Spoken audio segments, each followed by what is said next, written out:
Good afternoon students. आज हम करेंगे क्षितिज पद्यखंड का फर्स्ट लेसन, जो आपकी एक कविता है सूरदास के पद। लेकिन कविता करने से पहले यानी सूरदास के पद करने से पहले मैं आपको सूरदास जी के बारे में थोड़ा सा बता रही हूँ। तो जो सूरदास जी हैं उनका जन्म 1478 में हुआ था। उनके जन्म स्थान को लेकर दो मान्यताएं हैं। पहली मान्यता के अनुसार उनका जो जन्म हुआ था वो मथुरा के निकट रुनकता यानी रेणुका क्षेत्र में हुआ था, और दूसरी मान्यता के अनुसार उनका जो जन्म हुआ था दिल्ली के सिंही में हुआ था। जो सूरदास जी थे वो वल्लभाचार्य जी के शिष्य थे। वल्लभाचार्य जी के 8 शिष्य थे, इस वजह से उनको अष्टचाप के कवि कहा जाता था। तो सूरदास जी भी उनमें से एक थे।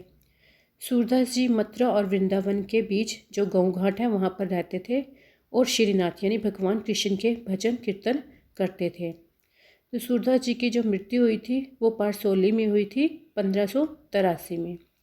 सूरदास जी ने बहुत से ग्रंथ लिखे हैं, लेकिन इनके जो महत्वपूर्ण ग्रंथ थे वो 3 थे: सुरसागर, साहित्य लहरी और सुरसारावली। इनमें से भी सुरसागर सबसे ज़्यादा क्या था, प्रसिद्ध ग्रंथ था।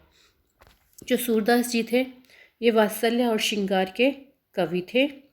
इन्होंने कृष्ण और गोपियों का जो प्रेम था उसमें मानवीय प्रेम की प्रतिष्ठा की थी। जो सूरदास जी थे उन्होंने सामान्य मनुष्यों में भी हीनता के भाव को दूर किया था, यानी जो सामान्य मनुष्य थे उनमें जो हीनता का भाव होता है उनको उनसे मुक्त किया था। सूरदास जी की कविता में ब्रज भाषा का निखरा हुआ रूप देखने को मिलता है। सूरदास जी ने ये जो पद लिखे हैं, 4 पद लिखे हैं, जो इन्होंने सुरसागर में भ्रमर गीत है उनमें से इसे लिया गया है। इनमें बताया गया है कि जब कृष्ण मथुरा जाते हैं तो पीछे से जो गोपियाँ होती हैं वो कृष्ण के प्रेम में क्या हो जाती हैं, पागल हो जाती हैं, उनके वियोग में दुखी रहने लगती हैं। तो जो कृष्ण थे वो उनको दुख में नहीं देख सकते थे, तो उनको दुख को दूर करने के लिए वे वहाँ पर उद्धव को भेजते हैं योग का संदेश देकर, ताकि जो उद्धव है वहाँ पर जाकर गोपियों का ये योग का संदेश सुनाए और गोपियों का जो वियोग है वो दूर हो जाए। लेकिन जो गोपियाँ होती हैं वो उद्धव के द्वारा दिए गए योग संदेश को नहीं सुनती, क्योंकि वो उनको पसंद नहीं आता है। तो जब उद्धव उनको योग का संदेश दे रहे होते हैं तो उस वक्त वहाँ से एक भंवरा उड़ता हुआ आता है। तो गोपियाँ उस भंवरे को आधार मानकर उद्धव पर व्यंग कसती हैं। तो वो कहती हैं, तो फर्स्ट पद में जो गोपियाँ हैं वो कहती हैं, उद्धव तुम हो अति बड़भागी। उद्धव तुम हो अति बड़भागी। बड़भागी मीन्स होता है भाग्यशाली, कि उद्धव तुम बहुत ज़्यादा क्या हो, भाग्यशाली हो। अपरस रहे स्नेह तगाते नाहिन मन अनुरागी। कहते जो अब तक श्री कृष्ण के प्रेम के बंधन, स्नेह होता है प्रेम, तगा होता है बंधन, जो अब तक श्री कृष्ण के प्रेम के बंधन में मुक्त हो, नाहिन मन अनुरागी, और ना ही तुम्हारा मन उनके प्रेम में आसक्त हुआ है। पुरैनी पात रह जल भीतर। कहते जिस प्रकार, पुरैनी पात होता है कमल का पत्ता, कहते जिस प्रकार कमल का पत्ता जल के भीतर रहता है, तारस देह न दागी। देह होता है शरीर, दागी मीन्स होता है दाग। कहते उसके शरीर पर पानी का एक भी दाग नहीं लगता। जयो जल महा तेल की गागरी, बूंद न लागो तागी।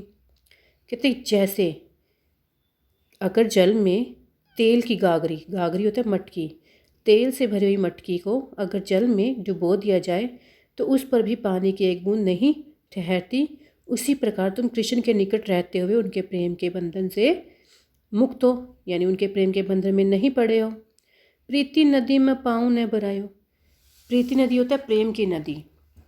तो गोपियाँ उद्धव को कहती हैं कि लगता है तुम अब तक श्री कृष्ण की प्रेम की नदी में तुमने अपने पैरों को नहीं डुबोया है।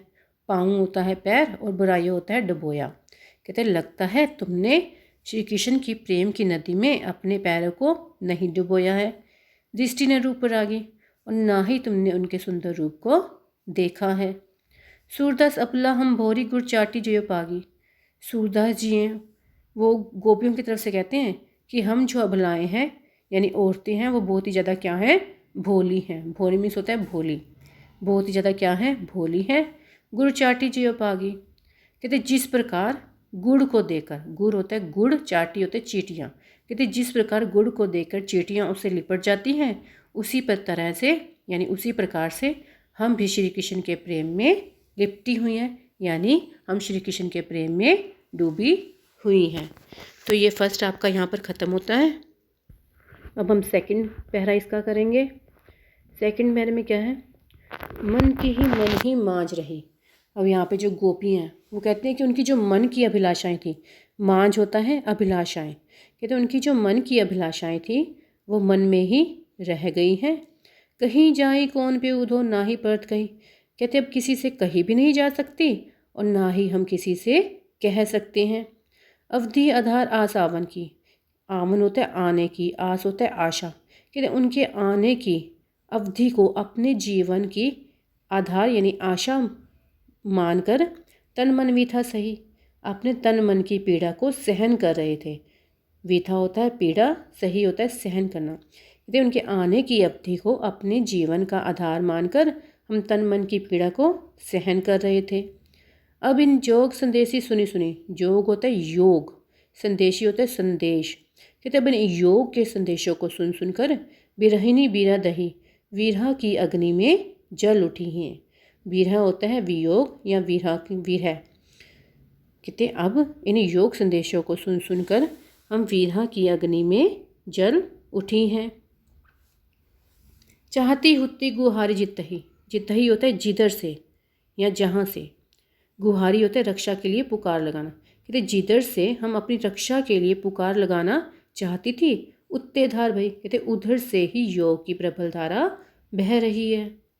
सूरदास सब धीर धरही क्यों मर्यादा न लही। अब यहाँ पे सूरदास जी फिर गोपियों की तरफ से कहते हैं कि हमसे अब धीरज धरा नहीं जाता, क्योंकि श्री कृष्ण ने मर्यादा न लही, मर्यादा होता है मर्यादा, लही होता है नहीं रखी, कहते क्योंकि श्री कृष्ण ने हमारी मर्यादा नहीं रखी। तो स्टूडेंट्स आपका ये सेकंड पैरा भी यहाँ पे ख़त्म हो गया है। तो आज के लिए इतना ही। आपका अब जो होमवर्क है आपने इन दोनों पैरों के अच्छे से रीड करना है और इसके जो क्वेश्चन आंसर हैं वो आपने याद करने हैं।